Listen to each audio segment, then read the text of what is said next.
یہ دجالیت کا یہ سب سے بڑا وار ہدف کیا ہے؟ اسلامی تہذیب کی بےخطنی کرنا۔ قرآن کو مانو اور اس کی من مانی تعبیر کرو، رسول کی بات کو چھوڑو۔ وہ تھے تو اپنے وقت کے لیے تھے، خدائی احکام کو، آسمانی ہدایت کو پرے کر دو ریاست سے۔ خدا کے خلاف اس سے بڑی بغاوت آج تک نہیں۔ بینکنگ، انٹرسٹ، کیپٹلزم، آسمانی شریعتوں کے نزدیک سب سے بڑا گناہ ستر و حجاب، یہ بھی کوئی احکام ہے۔ اسلامی تہذیب کو اس وقت سب سے بڑا چیلنج اس سے ہے، اور کچھ اسلامی ممالک کے اندر بھی اس راستے سے چور دروازوں سے داخل ہوا۔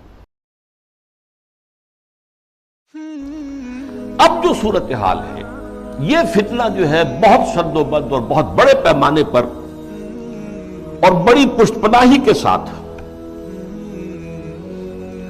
مغرب کے زیر اثر،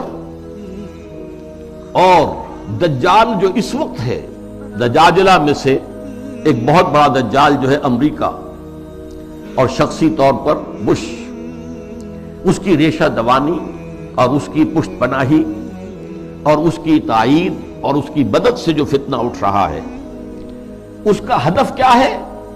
اسلامی تہذیب کی بےخطنی کرنا۔ اور اس کا حربہ کیا ہے؟ تفریق بین اللہ والرسل۔ اللہ کو مانو، قرآن کو مانو اور اس کی من مانی تعبیر کرو، رسولوں کو چھوڑو، رسول کی بات کو چھوڑو۔ وہ تھے تو اپنے وقت کے لیے تھے، ایک وقتی کلچر انہوں نے پیدا کر دیا تھا، ایک وقتی نظام پیدا کر دیا تھا۔ وہ لوگوں کی اس وقت کی ذہنی سطح کے مطابق تھا، اس وقت کے ماحول کے مطابق تھا، یہ کوئی مستقل اور دائمی شے نہیں۔ حربہ یہ ہے۔ اس ضمن میں اب میں ذرا تھوڑا سا تاریخی پس منظر بیان کروں۔ دیکھیے، اس وقت جو ہے شیطان لعین اور اس کے سب سے بڑے ایجنٹ کے ذریعے سے دجالیت جو مرحلہ وار آگے بڑھی ہے، اس موضوع پر میں تقریر اسی جگہ پر کر چکا ہوں 22 فروری 2004 کو، 2.25 سال پہلے، موجودہ عالمی حالات میں اسلام کا مستقبل کے عنوان سے۔ سب سے پہلی دجالیت جو آئی دنیا میں، وہ ریاست اور سیاست کے میدان میں آئی، سیکولرزم کے عنوان سے۔ مذہب کو، خدا کو، خدائی ہدایت کو، خدائی احکام کو، آسمانی ہدایت کو پرے کر دو ریاست سے۔ ریاست، قانون، یہ انسانوں کا کام ہے بنانا۔ ہیومن سوورنٹی، پاپولر سوورنٹی، عوام خود حاکم ہیں، وہ اپنے نمائندوں کے ذریعے سے جو چاہیں کہ قانون بنائیں گے۔ رکھ دو، اللہ کو مسجد میں بند کرو اور خدا کو جو ہے جہاں چاہو بند کر دو، ہمارے ایوان حکومت میں نہیں آئے گا، ہمارے قانون ساز ادارے میں وہ نہیں آئے گا، حاکمیت اس کی نہیں ہے، حاکمیت عوام کی۔ یہ دجالیت کا یہ سب سے بڑا وار، سب سے پہلا چیز ہی سب سے اہم بھی ہوتی ہے، اور یہ گلوبل ہو چکی ہے، پوری دنیا۔ واقعہ یہ ہے کہ اللہ کے خلاف، خدا کے خلاف اس سے بڑی بغاوت آج تک نہیں۔ اس سے پہلے کیا ہوتا تھا؟ ایک بڑے خدا کو ماننے کے ساتھ چھوٹے چھوٹے خدا بھی مان لیے، بس شرک ہوتا تھا۔ لیکن خدا کو اس طرح انسانی معاملات، اور خاص طور پر ظاہر بات ہے ریاست اور سیاست اور قانون، یہی تو سب سے بڑی چیزیں ہوتی ہیں، ان سے بے دخل کر دینا خدا کا، یہ اس دور میں ہوا۔ نمبر 2 دور آیا معیشت کا۔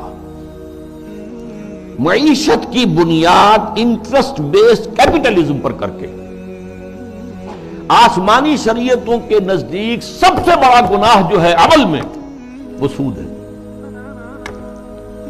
عقائد میں شرک ناقابل معافی، ان اللہ لا یغفر ان یشرک بہ ویغفر ما دون ذلک لمن یشاء۔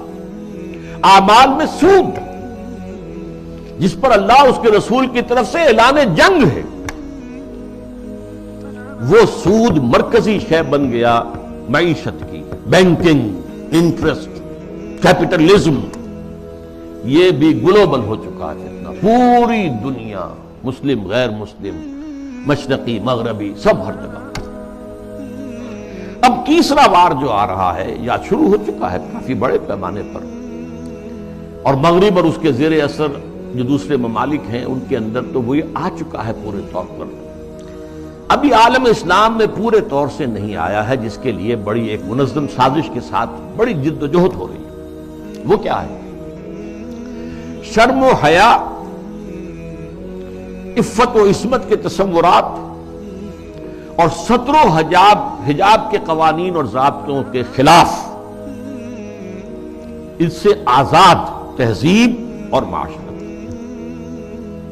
جیسا کہ میں نے عرض کیا، یہ شرم و حیا، عصمت و عفت کے تصورات، یہ بھی کوئی بڑی اعلیٰ قدر ہے۔ ستر و حجاب، یہ بھی کوئی احکام ہے۔ ان سب کی نفی اسلامی تہذیب کو اس وقت سب سے بڑا چیلنج اس لیے کہ یہ اسلامی تہذیب کا بنیادی نقطہ ہے، اہم ترین ہے۔ اس ضمن میں دیکھیے، سب سے پہلے امریکہ میں ان کے جو تھنک ٹینکس ہوتے ہیں، بڑے بڑے مفکر ہوتے ہیں، تھنکرز ہوتے ہیں، وہ چیزیں لکھتے ہیں اور وہ گویا کہ ایک طرح کی رہنمائی ہوتی ہے حکومت کے لیے۔ سیموئل پی ہنٹنگٹن نے لکھی کتاب، بلکہ مقالہ، تہذیبوں کا ٹکراؤ۔ اب ہمارا اصل معاملہ ہماری تہذیب کا مسلم تہذیب سے ٹکراؤ ہے، تہذیبوں کا ٹکراؤ، کلیش آف سیویلائزیشنز۔ اور اس میں اس نے تجزیہ کیا۔ یہ چیزیں پہلے بھی بیان ہوئی ہیں، لیکن اس وقت ایک خاص موضوع کے تحت میں ترتیب کے ساتھ ان چیزوں کو لا رہا ہوں۔ اس نے کہا کہ ٹوائنبی نے کہا ہے کہ دنیا میں آج تک کل 20 تہذیبیں قائم ہوئی، ان میں سے 12 تو مر چکی، ختم ہو گئی، نسیم منسیہ ہو گئی، 8 ابھی موجود ہیں۔ ایک ہماری مغربی تہذیب ہے، 7 اور ہیں۔